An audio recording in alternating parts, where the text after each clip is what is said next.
Indigon Magus Tiara. This is a weird helmet. It provides a ton of damage if you're spending a ton of mana, while simultaneously increasing the mana costs until it becomes unsustainable. But what if it was good? Nuclear launch detected.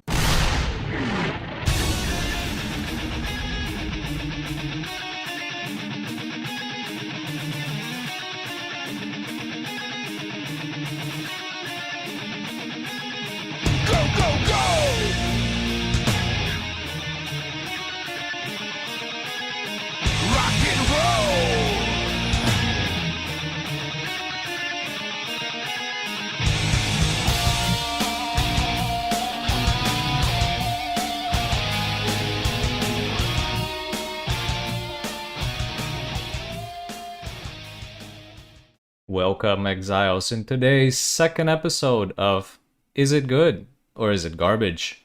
Where we'll be building up a character around the item Indigon Magus Tiara, and in the end, testing it against pinnacle bosses. So without further ado, let's jump right into it.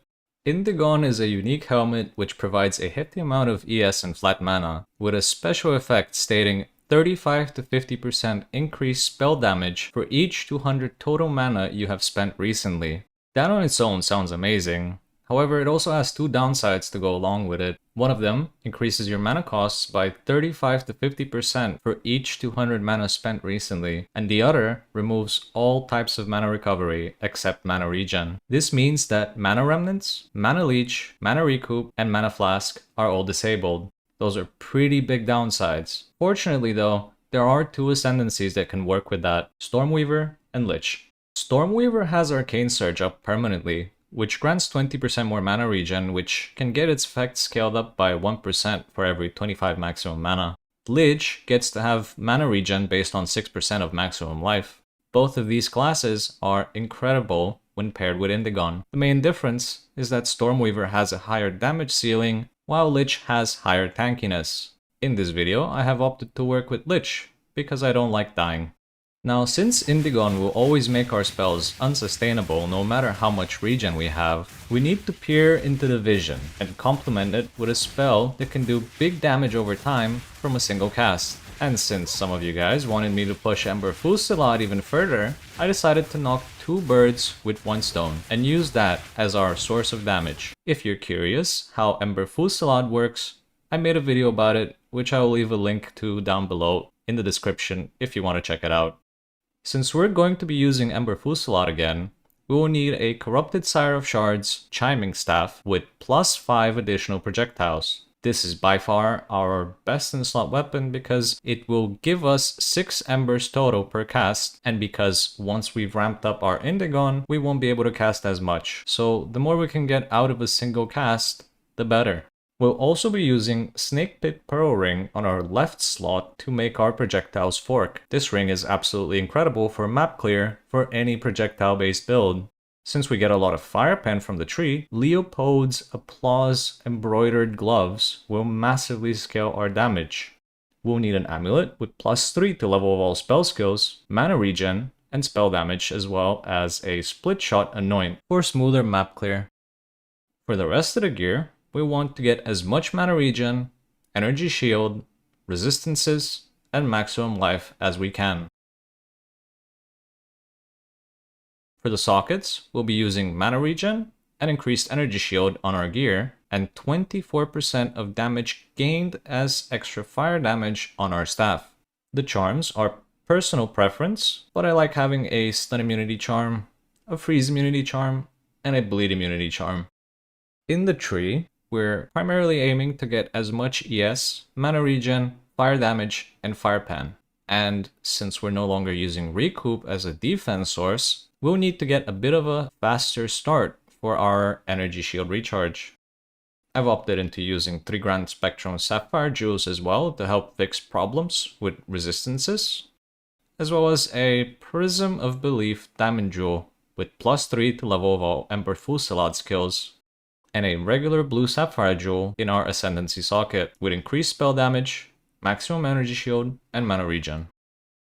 Speaking of Ascendancy, we'll also be taking Soulless Form ASAP, because this build does not function at all without it.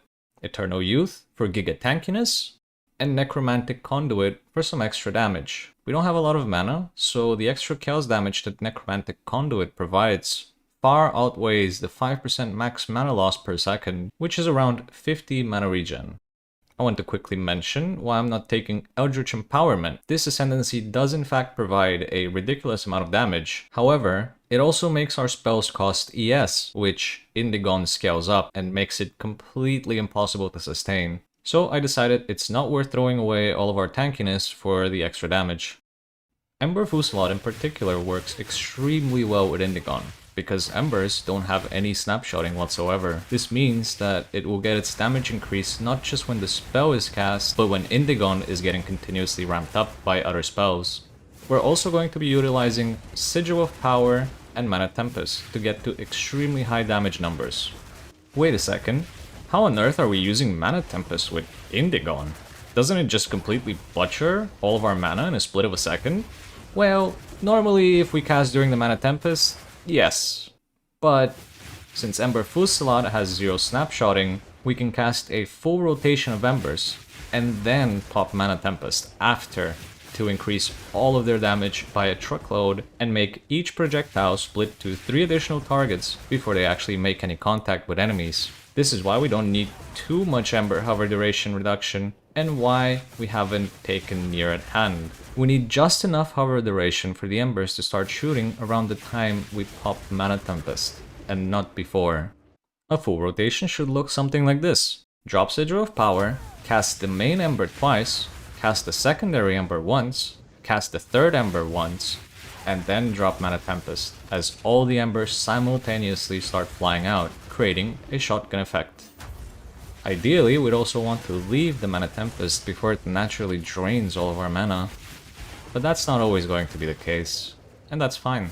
Also, once we've wrapped up our Indigon on prolonged boss fights, we won't be able to cast many Embers, as I mentioned earlier, so at that point we'll either have to wait a second or two for Indigon to ramp down a bit before starting a new rotation, or just go wild and spam whichever Embers into Mana Tempest.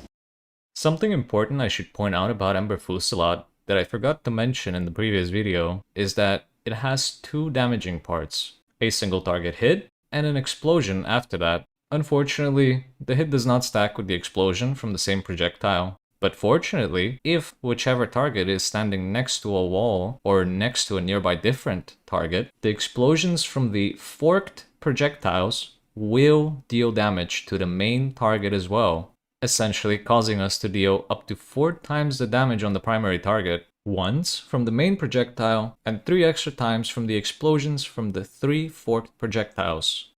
For our gems, we'll be using Persistence and Magnified Effect on Sigil of Power, Arcane Surge on our main damaging Ember, Controlled Destruction, Fire Mastery, Deliberation, and Considered Casting.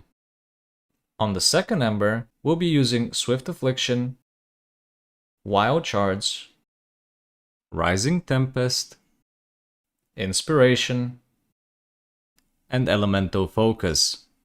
On the third Ember, we'll be using Fast Forward and Ricochet. I'm still not sure if Ricochet works with Snake Pit Ring, but since we'll have a lot of free room there, I figured I might as well add it. Also, the reason we're placing the Swift Affliction and Fast Forward gems in the second and third Ember in this way is because we want all 3 Embers to start shooting roughly around the same time to create the shotgun effect that I mentioned earlier. Side note, while I was editing this video, I was informed we could put an Ambrosia support gem on our third Ember as well, since we're not using our mana flask at all anyway, so why not get a bit of extra damage from it? We'll also be using Blink with Clarity and Ingenuity, Raging Spirits with Infernal Legion, Fire Exposure, and Strip Away for more damage, Mana Tempest with Premeditation, Lightning Mastery, Murderous Intent, and Arcane Tempo. We can also sprinkle in a Flame Wall with Spell Cascade and Fortress for a bit more damage, but honestly I don't really ever use it, so it's up to you. With all of that out of the way, Is Indigon good? Or is it garbage? The smell of rusty metal, jitterbug and napalm. The sound of friggin' laser beams and Gatling guns. Strapped into powered armor, got the ladies always looking at me. They can't believe the size of my over-engineered codpiece. Well, I'm a cockpit in a siege tank, alright. I'm not pro-tossing that circuit, no, you know I'm tearing up the night. Tearing up the night. Tearing up the night. Tearing up the night. Alright. I don't want no shiny Protoss flying machine. I'd rather have a clunky, funky, rusty SCV.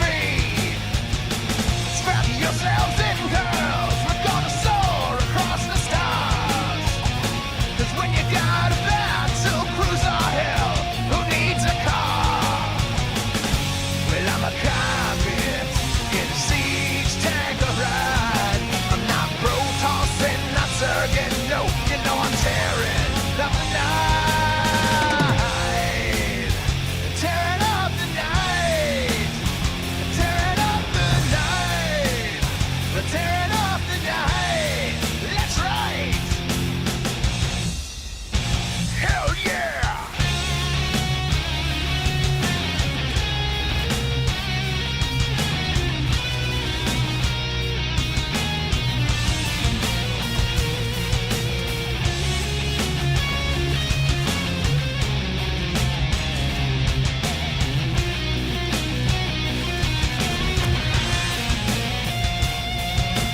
You come in peace, well, I come in war. I'm counting corpses and I ain't counting score. When the Protoss charge and the Zergs start to swarm, I don't want no Zeus, I want my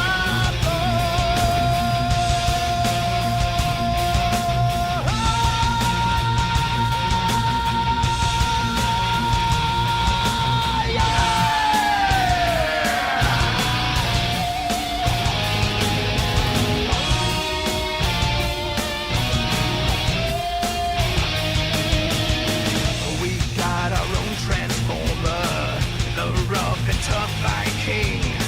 He can fly and it doesn't cry like that little wuss star scream. We'll never serve a king, no. We'll never serve no lord. But if we lived in Azeroth, honey, you know we join the horde, yeah. Well, I'm a cockpit in a siege tank, alright. I'm not pro-tossing, not surrogate. You know I'm tearing up the night. Tearing up the night. Tearing up the night. Tearing up the night. That's right. Yeah. Tearing up the night. Tearing up the night. We're tearing up the night. Long night. Long night. Indigon is good. It's a bit of a bummer that only Liches and Stormweavers can use it to its full power, but that power is definitely unquestionable. This particular setup with Ember Fusillade on a Lich has incredible map clear speed. It's extremely tanky, and the boss damage is amazing. The only thing this build seems to struggle with are simulacrums, but it's good enough to get you to at least tier 2. Ladies and gentlemen, that's it for this video. It was a very long and fun journey cooking this build up, and I hope you guys will like it as much as I enjoyed playing it. If you have any questions or recommendations for future skills or items that you would like to see featured in this series, make sure to leave them down in the comments below. I do read and reply to as many of you as I can. Don't forget to like and subscribe if you wish to see my future Path of Exile content, and as always, I'll see you all in the next video. Stay sane, Exiles. Well, I'm a cockpit in a